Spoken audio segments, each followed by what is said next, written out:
Hello, let's find the derivative of x cubed sine of x over e to the 5x.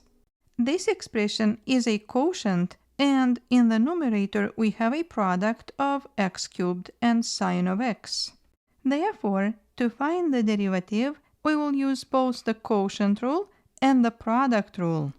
Also, for x cubed, we will need the power rule as well as the derivative of sine and the derivative of e to the kx.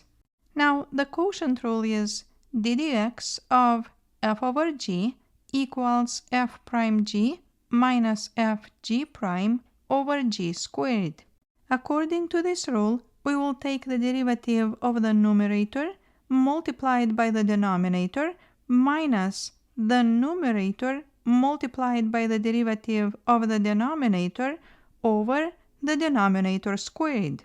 So then, we will start a fraction, and first we will take the derivative of the numerator.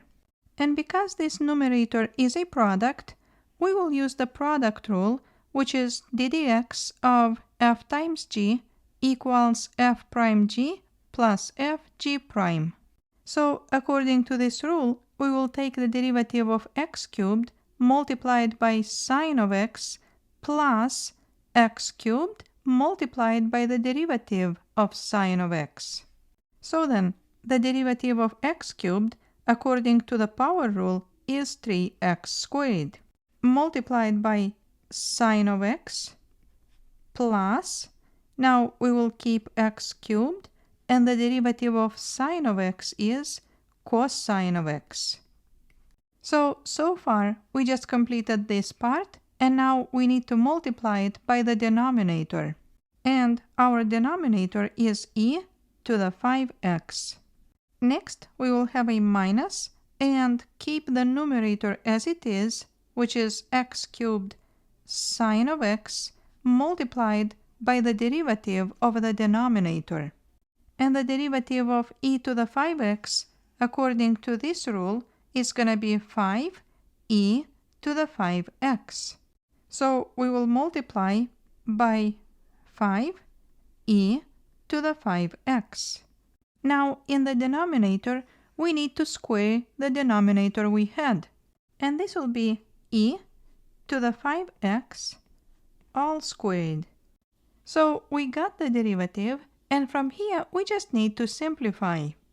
In the numerator, we have a difference of two expressions, and they both have the same common factor, e to the 5x. So let's factor it out.